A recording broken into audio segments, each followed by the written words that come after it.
Hello friends. इसके पहले video में हम लोगों ने कवर किया है मोशन चैप्टर स्टार्ट किए हैं, जिसमें कि हम लोग मोशन समझे और उसके टाइप्स को समझे। और इस वीडियो में अब हम लोग यहाँ पे फिजिकल क्वांटिटी को समझते हैं, जो कि बहुत ही इंपॉर्टेंट टॉपिक है फिजिक्स में। और नॉट ओनली फिजिक्स, ये हमारे डेली लाइफ में भी बहुत ही बड़ा एक कंसेप्ट है, जिसको कि आज हम लोग क्लियर करने वाले हैं।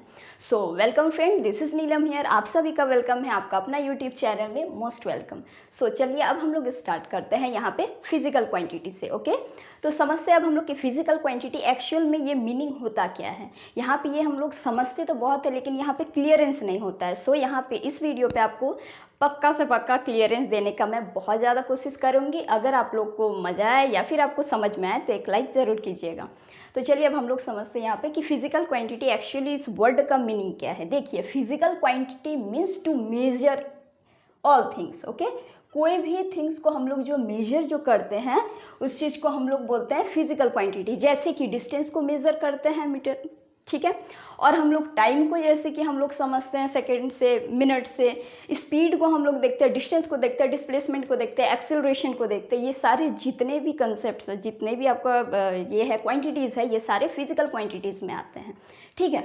अब समझते हैं यहाँ पे हम लोग कि फिजिकल क्वांटिटी जो है उसको कैटेगराइज्ड किया गया है दो वे में। पहला हो गया स्केलर क्वांटिटी और दूसरा हो गया वेक्टर क्वांटिटी, ठीक है।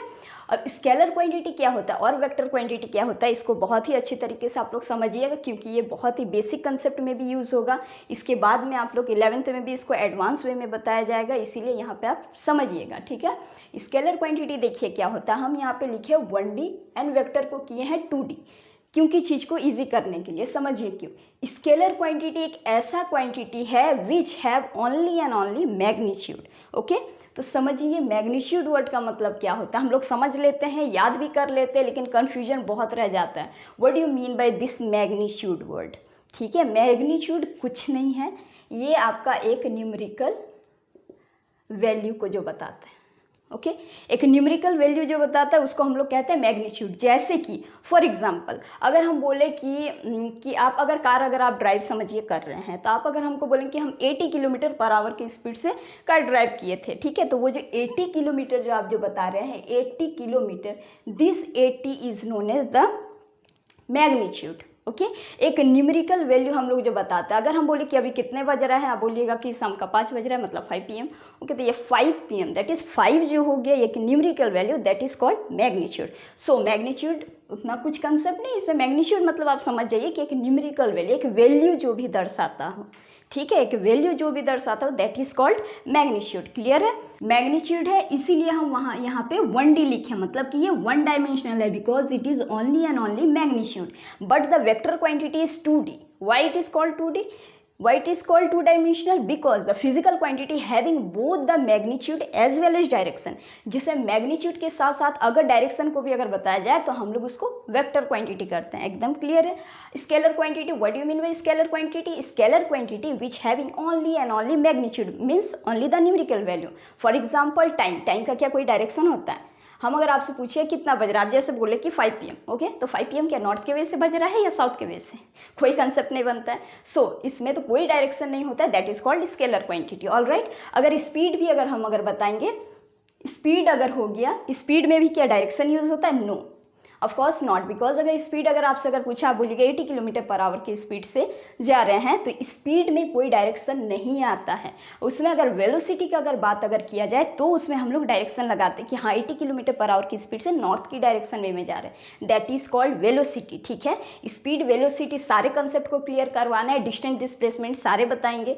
बस आप लोग बने रहे, बहुत ही ईजी तरीके से हम समझाने का कोशिश करेंगे, ठीक है। इसीलिए पहले फिजिकल क्वांटिटी समझा देते हैं, क्योंकि ये मेनली कंसेप्ट है। इस चीज़ को अगर क्लियर अगर रहेगा तो आपको आगे समझने में बहुत ही ईजी होगा। तो देखिए अब आगे में, तो इसमें ओनली मैग्नीट्यूड होता है, इसमें मैग्नीट्यूड के साथ साथ डायरेक्शन भी होता है। इसमें ये डिफरेंसेस है, एकदम याद रखिएगा इसको।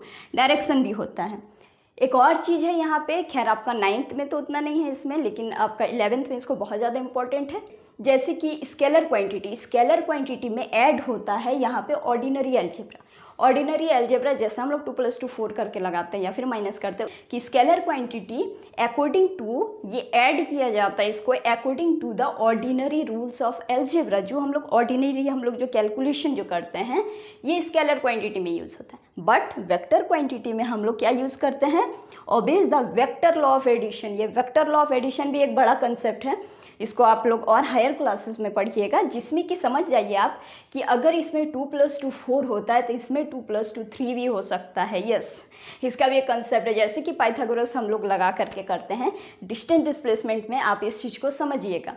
तो इसमें क्या होता है कि न्यूमेरिकल, इसमें जितना भी हम लोग एडिड जो करते हैं, ये ज़रूरी नहीं कि वही ऑर्डिनरी रूल्स ही फॉलो करें, नहीं, ये ऑर्डिनरी रूल्स के अलावा यहाँ पे vector law of addition follow करता है, ये ओबे करता है, so that is called the vector quantity. Okay, तो ये डिफरेंसेस है इस दोनों में। हम लोग कुछ एग्जांपल्स यहाँ पे समझते तो और क्लियरिटी आएगा। समझिए, जैसे स्केलर का हमने कहा कि टाइम से, ठीक है, टाइम हम लोग अगर लेते हैं 2 सेकेंड, 3 सेकेंड, 2 मिनट, इसमें कोई क्या डायरेक्शन आता है? नो, कोई डायरेक्शन नहीं आता है, so it is called scalar quantity. Speed में क्या डायरेक्शन आता है? नहीं आता है, स्पीड भी आप लोग को बताएं। डिस्टेंस में क्या डायरेक्शन आता है? डिस्टेंस में भी डायरेक्शन नहीं आता है। तो हम लोग इसको क्या कहते हैं? स्केलर क्वांटिटी का एग्जाम्पल्स है कुछ, ठीक है, और बहुत सारे एग्जाम्पल्स हैं। अब उसी तरीके से अगर वेक्टर क्वांटिटी का अगर देखेंगे तो वेक्टर क्वांटिटी में फोर्स एक डायरेक्शन में है, जैसे कि ये मार्कर, जैसे कि मार्कर को हम अगर इधर हम अगर किया हाथ से ही, तो ये किस तरीके से जा रहा है? एक डायरेक्शन लेकर के जा रहा है, अपना प्लेस को चेंज करते हुए। तो फोर्स में डायरेक्शन यूज होता है, वेलोसिटी में of course speed plus direction is called velocity. अब हम लोग ये तो समझते ही हैं, तो इसमें भी डायरेक्शन आ जाता है, so velocity is called scalar quantity. Same as displacement में भी डायरेक्शन आता है, the shortest distance is called displacement. आगे में और अभी हम लोग कॉन्सेप्ट हम लोग करेंगे डिस्टेंस डिस्प्लेसमेंट का भी, ठीक है। तो डिस्प्लेसमेंट, एक्सेलरेशन, ये सारे किसके एग्जाम्पल है? वेक्टर का एग्जाम्पल है, जो कि 2D है, 2 डायमेंशनल है।